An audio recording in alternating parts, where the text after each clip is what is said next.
கொஞ்சம் கற்பனை செஞ்சு பாருங்க. ஒரு பெரிய பேங்க் இருக்கு. ஆனா அங்க ஒரு மேனேஜர் கிடையாது, காசாளர் கிடையாது, சிஇஓ கிடையாது. ஏன் அந்த பேங்க்குன்னு ஒரு சொந்த கட்டடம் கூட கிடையாது.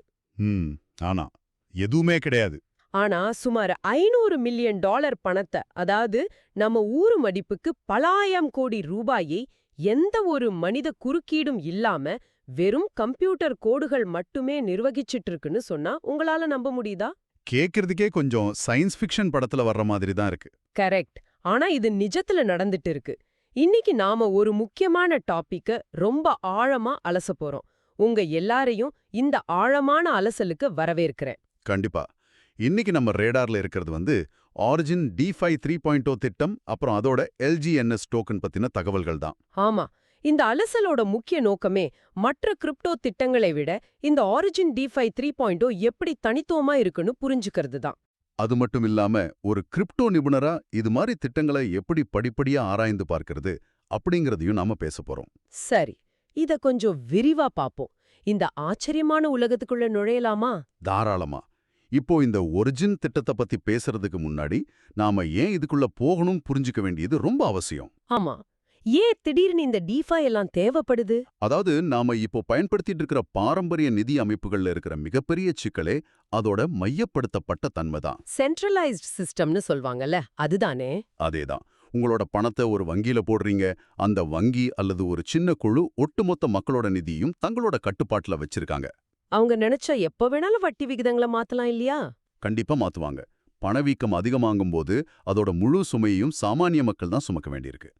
அது உண்மைதான். ஏமா மாறுது. அதிகாரத்தையும் பணத்தையும் மக்கள் கைக்கே கொடுக்கறது தான் இதோட அடிப்படை. இது கேட்கும்போது எனக்கு ஒரு விஷயம் தோணுது. நம்மளோட பழைய பேங்கிங் சிஸ்டம் அப்படிங்கிறது ஒரு வாடகை வீட்ல குடியிருக்கிற மாதிரி இருக்கு. கரெக்டான ஒப்பீடு. வீட்டு ஓனர் எப்ப வேணா வாடகையை ஏத்துவார், ரூல்ஸ மாத்துவார். ஆனா இந்த DeFi அப்படிங்கிறது நம்மளோட சொந்த வீடு மாதிரி. நம்ம பணத்துக்கு நாம தான் முதலாளி. ஆமா, நம்ம ஆதாரங்களை எடுத்து பார்க்கும்போது இந்த ஒரிஜின் திட்டத்தோட நோக்கமே இந்த குறைகளை நீக்கி மக்களுக்கு நிதி சுதந்திரத்தையும் தனி உரிமையும் கொடுக்கறது தான் தெளிவா தெரியுது. ஆனா இது ஏதோ நேத்து ஆரம்பிச்ச திட்டம் கிடையாதுன்னு சொல்றாங்களே. இல்லவே இல்ல. டாலரோட ஆதிக்கத்தை குறைச்சு இணையற்ற ஒரு டிஜிட்டல் பொருளாதாரத்தை உருவாக்குறதுக்காக கிட்டத்தட்ட 14 வருஷமா உழைச்சு உருவாக்கப்பட்ட ஒரு திட்டம் இது. 14 வருஷமாவா? ஓஹோ! அப்போ கணித சூத்திரங்களையும் அல்காரிதங்களையும் ரொம்ப நுணுக்கமா செதுக்கியிருப்பாங்க. ஆமா, இவங்க இதை முன்னெடுத்துட்டு வர காலகட்டமும் ரொம்ப முக்கியமானது. கொஞ்ச காலத்துக்கு முன்னாடி வரைக்கும் அரசாங்கங்கள் கிரிப்டோவை சந்தேகமா தான் பார்த்தாங்க. இப்போ அப்படி இல்லையே. அதுதான் சமீபத்துல மெட்ராஸ் உயர்நீதிமன்றம் கிரிப்டோ கரன்சிய ஒரு சொத்து அப்படின்னு தீர்ப்பளிச்சிருக்கிறதா நம்ம ஆதாரங்கள்ல சுட்டி காட்டுறாங்க. அட ஆமா, நிலம் தங்கம் மாதிரி இதே ஒரு சொத்தா வச்சுக்க சட்டம் அனுமதிக்குது. அதே போல இந்திய ரிசர்வ் வங்கி அக்டோபர் 8ஆம் தேதி தன்னோட டோக்கனைசேஷன் பைலட் திட்டத்தை தொடங்கியிருக்காங்க. இதெல்லாம் ரொம்ப பெரிய பாசிட்டிவ் சிக்னல். இதெல்லாம் கேக்குறதுக்கு ரொம்ப நல்லா இருக்கு. ஆனா ஒரு சாமானியனா எனக்கு ஒரு சந்தேகம் வருது. சொல்லுங்க, என்ன சந்தேகம்?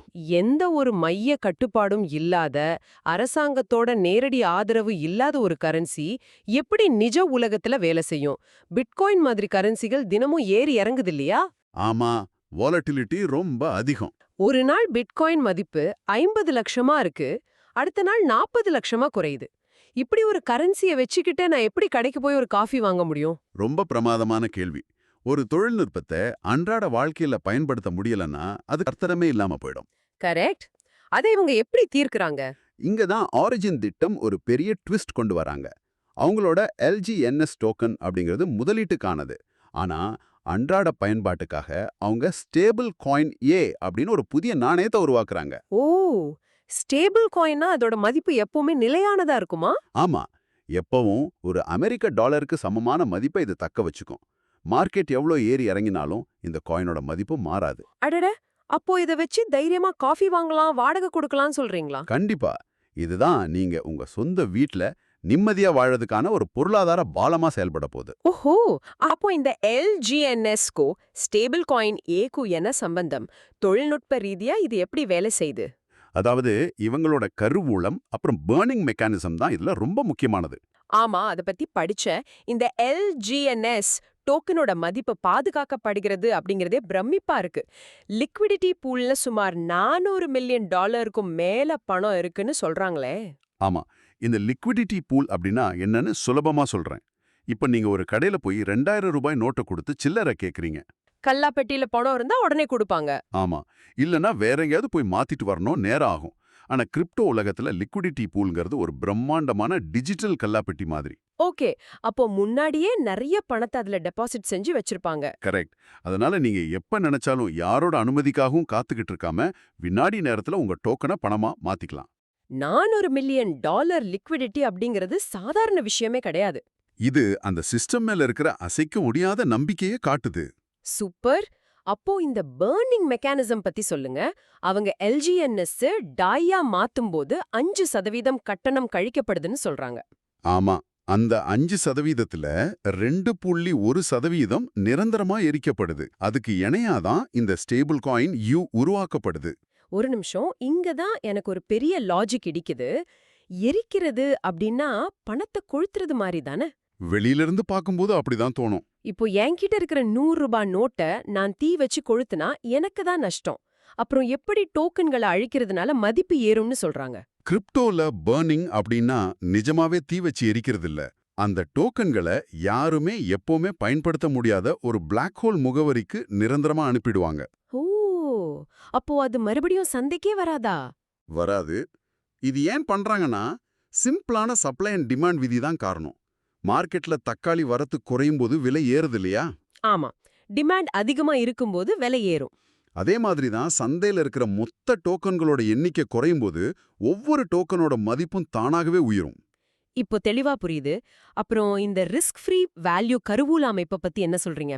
$500 மில்லியன் மேல ரிசர்வ் ஃபண்ட் வச்சிருக்காங்களாமே. அதுதான் இந்த திட்டத்தோட மாஸ்டர் ஸ்ட்ரோக். சந்தை எப்போ ஏறிட்டே இருக்காது, சரிவுகளும் வரும்ல.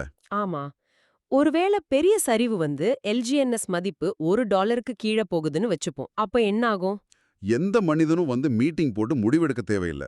அந்த ஸ்மார்ட் கான்ட்ராக்ட் தானாகவே விழித்துக் கொள்ளும். தானாகவே வா? எப்படி? அந்த $500 மில்லியன் கருவூல நிதியை பயன்படுத்தி சந்தையில இருக்கிற 50% டோக்கன்களை அதுவே தானா வாங்கி அப்படியே அழிச்சிடும். வாவ்! அப்ப சப்ளை பாதியா குறைஞ்சதும் மதிப்பு ஆட்டோமேட்டிக்கா மறுபடியும் ஏறிடும். இது ஒரு ஆட்டோமேட்டிக் பாதுகாப்பு கவசம். கரெக்ட். ஆனா கொஞ்சம் இருங்க. நீங்க சொல்ற கணக்குப்படி மதிப்பு குறையும் போதெல்லாம் ஸ்மார்ட் கான்ட்ராக்ட் பாதி டோக்கனை வாங்கி அழிச்சிடும். டிரான்சாக்ஷன் பண்ணும்போதும் 2.1% அழிஞ்சிடும். ஆமா. இப்படி தொடர்ந்து அழிச்சுக்கிட்டே இருந்தா ஒரு கட்டத்துல சந்தையில டோக்கன்களே இல்லாம ஜீரோ ஆயிடாதா? இது பெரிய ஆபத்து இல்லையா? இது ரொம்ப கூர்மையான கேள்வி. இங்கதான் அவங்களோட தொடர் பொருளாதார சுழற்சி, அதாவது எக்கனாமிக் ஃப்ளைவீல் உள்ள வருது. அது எப்படி வேலை செய்யுது? எரிக்கப்படுற அந்த 2.1% டோக்கன்கள் சும்மா காத்துல கரையறதில்ல. அதுக்கு இணையா புதுசா ஸ்டேபிள் காயின் ஏ உருவாக்கப்படுது. ஓகே, ஒரு விஷயத்த அழிச்சு இன்னொன்ற உருவாக்குறாங்க. சுலபமா சொல்லணும்னா எல்ஜிஎன்எஸ் டோக்கனை ஒரு நிலக்கரி மாதிரியும் ஸ்டேபிள் காயின் ஏவை அதுலேருந்து உருவாகிற மின்சாரம் மாதிரியும் கற்பனை செஞ்சுக்கோங்க. அட, அருமையான ஒப்பீடு. நிலக்கரி எரிய எரிய அழிஞ்சுடும் தான், ஆனா அதிலிருந்து மதிப்புமிக்க மின்சாரம் உருவாக்கிக்கிட்டே இருக்கும். மக்கள் அந்த மின்சாரத்தை அன்றாட வாழ்க்கையில பயன்படுத்துவாங்க. அதனால டோக்கன் அழியுதேன்னு கவலைப்பட தேவையில்ல. அது வேறொரு பரிணாமமா மாறுது. அதேதான். இது என்றென்றும் தொடரும் ஒரு சுழற்சி முறை. இப்போ எனக்கு இது ரொம்ப தெளிவா புரியுது. சரி, இப்போ இந்த அலசலோட மிக முக்கியமான பகுதிக்கு வருவோம். சொல்லுங்க.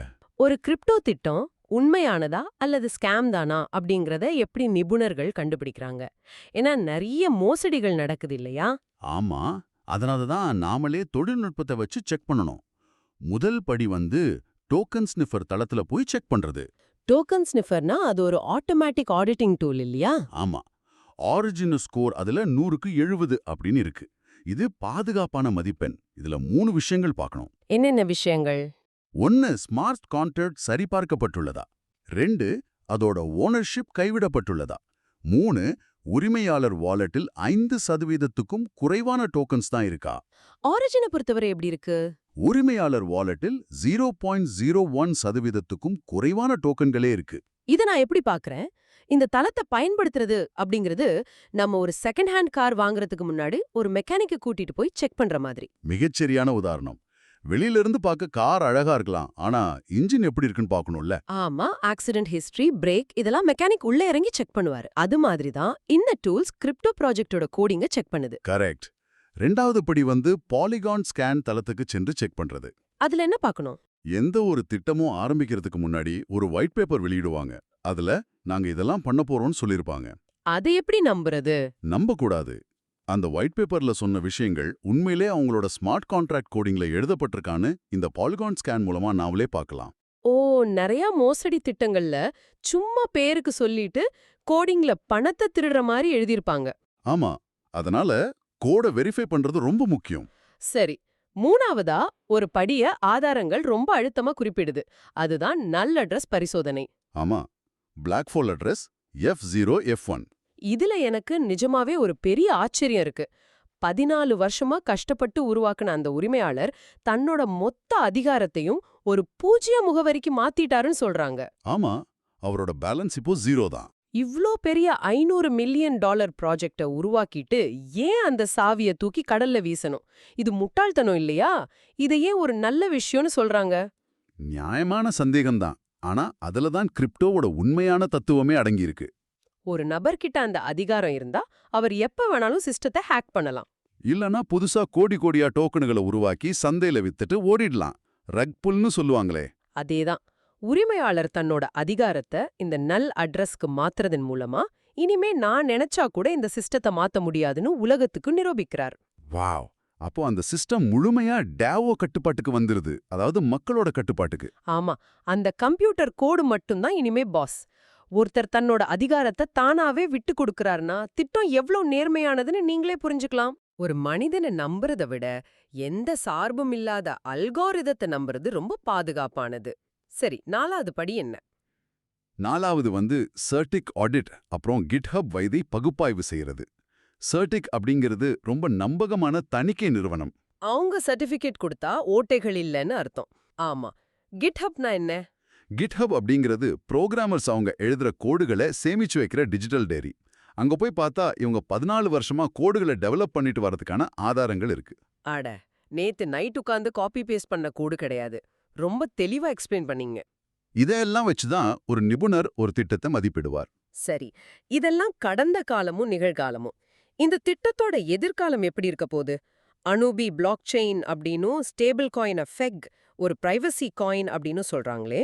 இப்போ நாம பயன்படுத்துற சாதாரண பிளாக் செயின்கள்ல நீங்க யாருக்கு எவ்வளவு பணம் அனுப்புறீங்கன்னு உலகத்துல இருக்கிற யார் வேணாலும் பார்க்கலாம். ஆமா, வெளிப்படையா இருக்கும். ஆனா இந்த ஸ்டேபிள் காயின் ஒரு பிரைவசி காயின். பணத்தை அனுப்புபவர் அப்புறம் பெறுபவர் இவங்க 2 பேருக்கும் மட்டுமே அந்த பரிவர்த்தனை தெரியும். பேங்க் ஸ்டேட்மெண்ட்டை நாம மட்டும் பார்க்குற மாதிரி. கரெக்ட். எதிர்காலத்துல இது அனுபி பிளாக் செயினுக்கு மாறப்போகுது. இது ஜீரோ நாலேஜ் EVM அடிப்படையில் இயங்கும் ஒரு அதிநவீன தொழில்நுட்பம். கொஞ்சம் இருங்க, ஜீரோ நாலேஜ் EVM அப்படின்னா என்ன? ரொம்ப டெக்னிக்கலா இருக்கே. ரொம்ப சிம்பிளா சொல்றேன். நீங்க ஒரு தியேட்டருக்கு போறீங்க. அங்க 18 வயசுக்கு மேல உள்ளவங்களுக்கு மட்டும்தான் அனுமதி. சரி. நீங்க செக்யூரிட்டி கிட்ட ஐடி கார்டை காட்டுறீங்க. ஆனா அதுல உங்க பேரு, பிறந்த தேதி எதுவுமே இருக்காது. வெறும் இவருக்கு 18 வயசுக்கு மேல ஆயிடுச்சுங்கிற ஒரு டிஜிட்டல் டிக் மார்க் மட்டும்தான் இருக்கும். ஓ, செக்யூரிட்டிக்கு நான் யாருன்னு தெரியாது, ஆனா வயசாயிடுச்சுன்னு மட்டும் உறுதியா தெரியும். இதுதான் ஜீரோ நாலேஜ் ப்ரூஃப். யார் யாருக்கு பணம் அனுப்புறாங்கன்னு சிஸ்டத்துக்கு தெரியாது, ஆனா டிரான்சாக்ஷன் உண்மையானதுன்னு உறுதி பண்ணிடும். குவாண்டம் கம்ப்யூட்டர்கள் வந்தாலும் இதை ஹேக் செய்ய முடியாது. சூப்பரா. ஆனா எனக்கு ஒரு பெரிய உறுத்தல் இருக்கு. யாருக்கும் தெரியாம பணம் கைமாறுது அப்படின்னா இது சட்டவிரோத செயல்களுக்கு ஈஸியா வழிவகுக்காதா? பலரும் கேட்கிற கேள்விதான் இது. அரசாங்கங்கள் இதை எப்படி ஏத்துக்கும்? கருப்பு பணம் பதுக்குறவங்களுக்கும் வரி கட்டாம ஏமாற்ற நினைக்கிறவங்களுக்கும் இது வசதியா போயிடாதா? ஆனா தொழில்நுட்பம் அப்படிங்கிறது ஒரு கருவி இல்லையா? அதை வச்சு நம்ம காய்கறியும் நறுக்கலாம், தவறான காரியங்களும் செய்யலாம். அது உண்மைதான். இவ்வளவு பாதுகாப்பான அமைப்பு கிடைக்குது அப்படிங்கிறதுக்காக சட்டத்துக்கு புறம்பா நடக்கணும்னு எந்த அவசியமும் இல்ல. நம்ம ஆதாரங்கள்ல ஒரு விஷயம் மிக தெளிவா சொல்லியிருக்காங்க. என்ன சொல்லிருக்காங்க? இருக்கு, அதை நீங்க முறையா கட்டணும்னு சொல்றாங்க. ஓகே, தொழில்நுட்பம் தரவுகளை கார்ப்பரேட்டுகளிடமிருந்து பாதுகாக்குது. ஆமா, ஆனா அதை நேர்மையா பயன்படுத்துவதும் அரசாங்கத்துக்கு வரி கட்டுவதும் பயனர்களின், அதாவது உங்களின் கைகளில் தான் முழுமையா இருக்குன்னு ஆதாரங்கள் சொல்லுது. மிக சரியான விளக்கம். இதெல்லாம் கேட்கும்போது ஆரிஜின் DeFi 3.0 அப்படிங்கிறது ஏதோ சந்தைக்கு வந்தோம் லாபம் பாட்டோன்னு போற சாதாரண திட்டம் இல்லைன்னு புரியுது. ஆமா, இது உலகளாவிய நிதி அமைப்பையே மாத்தி மக்களுக்கு ஒரு இணையான பொருளாதாரத்தை உருவாக்கி கொடுக்க நினைக்கிற முயற்சி. கண்டிப்பா. இந்த ஆழமான அலசல்ல இருந்து நீங்க எடுத்துக்க வேண்டிய பாடம் இதுதான். உங்க பணத்தை, வட்டி விகிதங்களை ஒரு மையப்படுத்தப்பட்ட அமைப்பு கண்ட்ரோல் பண்றத நம்பி இருக்க போறீங்களா? அல்லது எந்த ஒரு தனிநபர் கட்டுப்பாடும் இல்லாம வெறும் கணிதமும் வெளிப்படையான கோடுகளும் மட்டுமே ஆளக்கூடிய அமைப்பை நம்ப போறீங்களா? இது உங்க நிதி சுதந்திரத்தை பாதிக்கும் விஷயம். இந்த அலசல முடிக்கும் தருவாய்க்கு நாம வந்துட்டோம். ஆரம்பத்துல நான் சொன்ன அந்த பேங்க் மேனேஜர் உதாரணத்துக்கு மறுபடியும் வர்றேன். சொல்லுங்க. இன்னைக்கு ஒரு கம்ப்யூட்டர் அல்காரிதம் எந்த ஒரு ஊழலுக்கும் இடமளிக்காம 500 மில்லியன் டாலருக்கு மேலான சந்தை மதிப்ப ரொம்ப துல்லியமா நிர்வகிக்க முடியுதுன்னா, எதிர்காலத்துல ஒரு பெரிய கேள்வி நிக்குது. என்ன கேள்வி? நாளைக்கு நமது அரசாங்கங்களும் ரிசர்வ் வங்கி மாதிரி மைய அமைப்புகளும் கூட தங்களை இது மாதிரியான டிஏஓ மாடலுக்கு மாத்திக்க வேண்டிய கட்டாயம் ஏற்படுமா? ஏன்னா எந்திரங்களுக்கு லஞ்சம் கொடுக்க முடியாது இல்லையா? ஆமா, அவை பாரபட்சம் பார்க்காது. சிந்தித்து பாருங்கள், இது உங்கள் சொந்த தேடலுக்கான நேரம். இன்னைக்கு நாம பேசின விஷயங்கள் உங்கள புதுசா சிந்திக்க வச்சிருக்கும்னு நம்புறேன். உங்கள அடுத்த ஒரு சுவாரஸ்யமான அலசலில் சந்திக்கும் வரை தொடர்ந்து கேள்விகள் கேளுங்கள், கற்றுக்கொண்டே இருங்கள்.